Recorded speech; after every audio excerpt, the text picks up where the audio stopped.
আজ শুক্রবারের ঘুম থেকে উঠে দেখি এত সুন্দর ফুল ফুটেছে। এখন কিন্তু প্রায় 10:30-11টা বাজে। আমি তখন ভিডিওটা করছিলাম। আমি ভিডিওটা নিইনি, আজকে আমার মেয়ে ভিডিও করেছে। তবে জবার কালারটা কিন্তু পিঙ্ক কালার। আমি জানি না ক্যামেরাতে লাল লাগতেছে, খুবই সুন্দর। বারান্দায় যদি এরকম ফুল ফুটে থাকে তাহলে কত ভালো লাগে বলেন তো। আমার তো খুবই প্রিয়, আমার গাছ এত বেশি ভালো লাগে। যে বাড়ি নাই তো কি হয়েছে, ভাড়া বাসার বারান্দাতেই গাছ লাগিয়েছি। এর মাঝে আমি আসলে কোনো ভিডিওই করি নাই। আমি ইদানিং অনেক বেশি অলস হয়ে গেছি। হ্যাঁ, সন্ধ্যার পর আমি একটু জানালাটা খুলে দেখলাম চারপাশে এত বেশি অন্ধকার হয়ে আছে, কারণ অনেক বেশি বৃষ্টি হচ্ছে, বাট বোঝা যাচ্ছে না যেহেতু নিচে কোনো লাইটের কোনো ব্যবস্থা নাই, এই জন্য। আর আমি টর্চ বন্ধ করে ভিডিও করছি। আমি চাচ্ছি না যে নিচের মানুষটা আমার ভিডিও দেখুক। গাইজ, আমি লজ্জা পাই। গাইজ, আমার কথাগুলো আপনাদের কেমন লাগে? আমি আসলে একদম ঢঙ্গি ঢঙ্গি করতেছি। যাই হোক, এদিকে তারপরে ভাবলাম একটু ভিডিও নেই। রুমটা অন্ধকার, তারপরেও ভাবলাম ভিডিও নেই।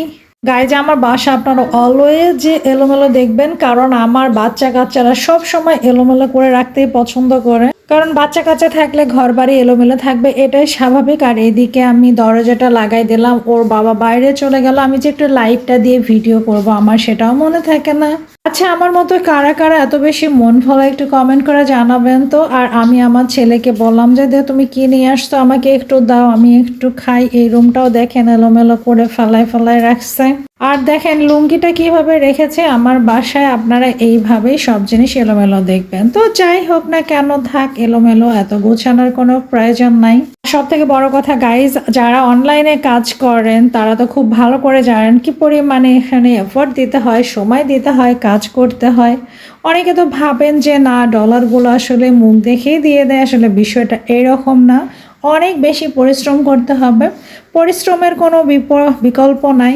মানে কামের উপর কোনো ওষুধ নেই। আপনি যত বেশি কাম করবেন তত বেশি কামাই হবে, কাম না করলে কামাই নাই। আর যেহেতু আমাকে সংসারটা চালাতে হয়, সেক্ষেত্রে আমাকে অনেক বেশি টেনশনে থাকতে হয় কিভাবে আমার ইনকাম সোর্সটা আমি বাড়াবো, কিভাবে কি করব। আসলে এই দুনিয়াতে বেঁচে থাকার জন্য আমরা লড়াই করছি। আর এই দেখেন, এই টেবিলটা যে আমি কতদিন ধরে পরিষ্কার করি না, এটাও আমি খেয়াল করলাম। তো আজকে আসলে ভিডিওর মাধ্যমে করে রাখলাম, কালকে আপনারা আমার এগুলো সব পরিপাটি করার গোছার ভিডিও দেখবেন। চিন্তা করলাম আজকে এলোমেলো অবস্থায় আপনাদেরকে কেমন লাগছে, আর কালকে যখন একদম গুছায় ফেলবো কালকে কেমন লাগবে। আর আমার টেবিলে আমি একটা সুন্দর গাছ দেবো, সেটার পুরো ব্যবস্থা করেছি।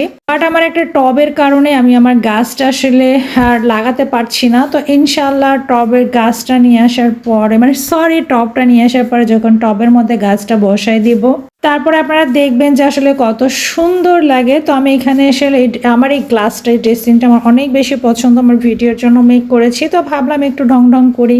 মেয়ে মানুষ মানে তো জন্মগত ঢঙ্গি, জন্মের পর বৃদ্ধ হওয়া পর্যন্ত তারা ঢং ঢং করবে, এটাই স্বাভাবিক। তো আমি ভাবলাম যে একটু গোল গোল ঘুরি রুমের মধ্যে। তো একটু গোল গোল ঘুরলাম। ছোটবেলায় যখন সিনেমায় দেখতাম নায়ক নায়িকা এভাবে গোল গোল ঘুরতো, তো এখন আসলে আমরা নিজেরাই সেই গোল গোল ঘুরে ঘুরে ভিডিও বানাতে পারি। কি আশ্চর্য লাগে, তাই না? তো যাই হোক, এদিকে চলে আসলাম। তারপর আমার ছেলেকে একটু ডাকতেছি যে আসো, আমার ভিডিওটা একটু কমপ্লিট করে দাও, আমার ভিডিওটা কমপ্লিট করে দাও, কেউ একটু আসো। আসলে সারাদিন ভিডিও করার মতো এত কিছু থাকে, তখন আমি ভিডিও করি না।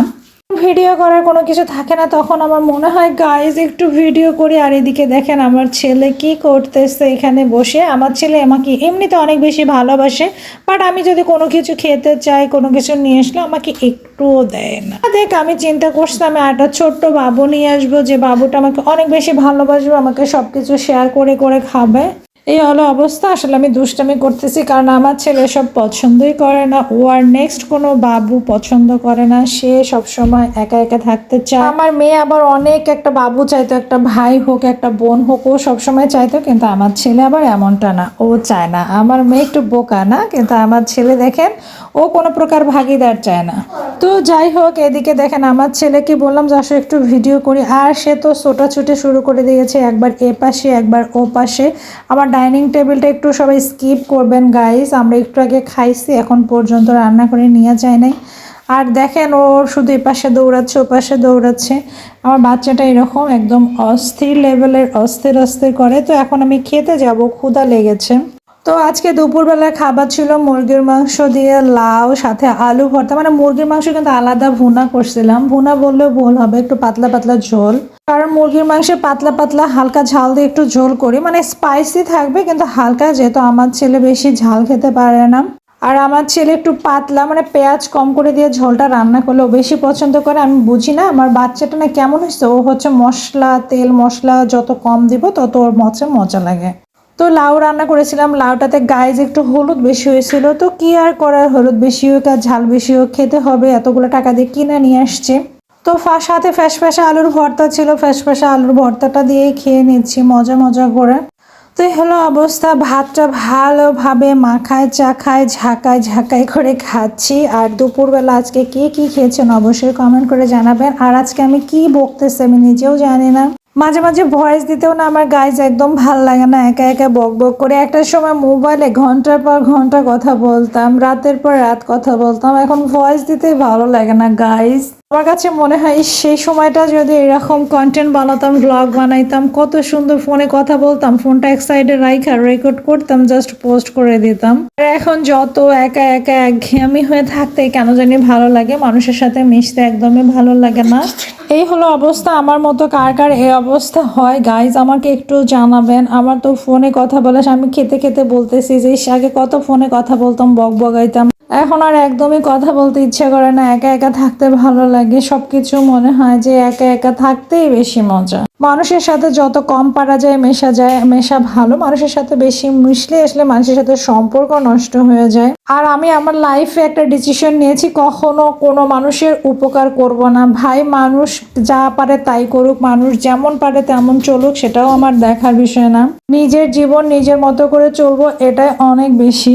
জীবনে সুখী হওয়ার জন্য আসলে বেশি মানুষের প্রয়োজন পড়ে না। নিজের সন্তান, নিজের স্বামী, সংসারটাকে নিয়ে যদি নিজের মতো করে আপনি থাকতে পারেন, তাহলে দেখবেন যে জীবনে অনেক শান্তি আছে। আর যখন আপনি সবাইকে নিয়ে ভালো থাকতে চাইবেন গাইজ, তখন আপনি একটা আটকেয়ালা বাঁশ খাবেন। এই জন্য আটকেয়ালা বাঁশ যদি খেতে না চান, তাহলে আপনি নিজের মতো করে বাঁচুন, দেখবেন জীবনে শান্তি সুখের অভাব নাই। যদি চিন্তা করেন যে না, এই যে একটু মুরগি রান্না করেছি, 2 পিস অমুক রে দেই তমুক রে দেই, নিজেও খেতে পারবেন না, তারও পেট ভরাইতে পারবেন না। এই জন্য নিজে রান্না বান্না করুন, নিজে খান। খুব খারাপ লাগলে বাচ্চা কাচ্চাদেরকে নিয়ে বাইরে গিয়ে কোথাও ঘুরে আসেন, একটু চাইনিজে যান, একটু বিরিয়ানি খান, কাচ্চি খান, ফুচকা খান, আইসক্রিম খান, দেখবেন যে জীবনটা অন্য রকম উপভোগ করছেন। জীবনটা যত ছোট করে রাখবেন এবং কম মানুষের সঙ্গে মিশবেন, সত্যি জীবন এত বেশি সুন্দর, এটা বলার বাইরে। আর আজকাল মানুষ আপনাকে কখনোই মূল্যায়ন করবে না, আপনার ভালোটা মানুষ সহ্য করতে পারবে না। আপনি ভালো আছেন, ভালো খাচ্ছেন, এটা মানুষ মেনেও নিতে পারবে না।